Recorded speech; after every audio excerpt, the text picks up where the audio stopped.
Every 4 seconds, someone is diagnosed with Alzheimer's disease. It's the most common cause of dementia, affecting over 40 million people worldwide.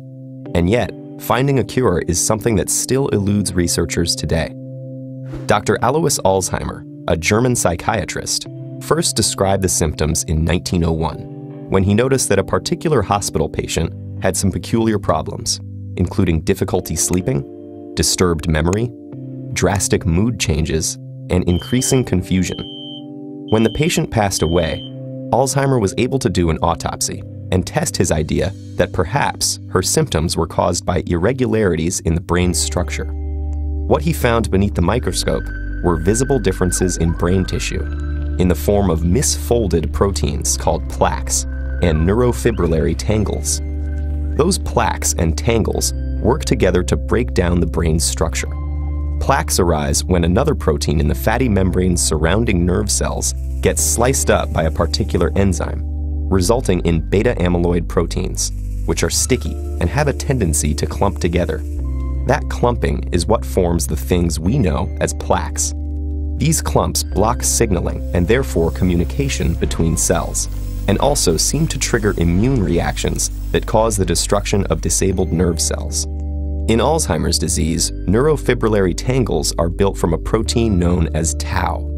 The brain's nerve cells contain a network of tubes that act like a highway for food molecules, among other things.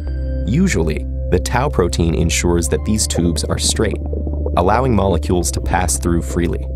But in Alzheimer's disease, the protein collapses into twisted strands or tangles, making the tubes disintegrate, obstructing nutrients from reaching the nerve cell and leading to cell death.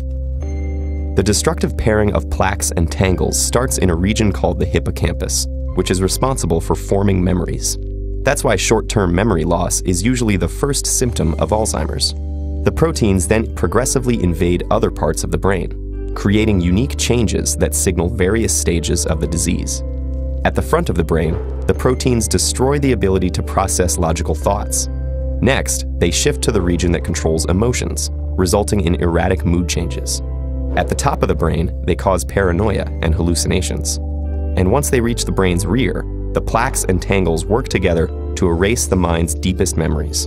Eventually, the control centers governing heart rate and breathing are overpowered as well, resulting in death.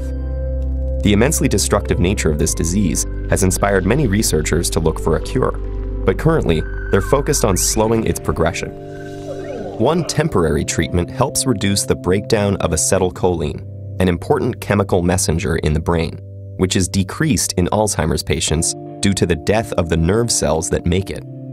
Another possible solution is a vaccine that trains the body's immune system to attack beta-amyloid plaques before they can form clumps. But we still need to find an actual cure. Alzheimer's disease was discovered more than a century ago, and yet still it is not well understood. Perhaps one day, we'll grasp the exact mechanisms at work behind this threat, and a solution will be unearthed.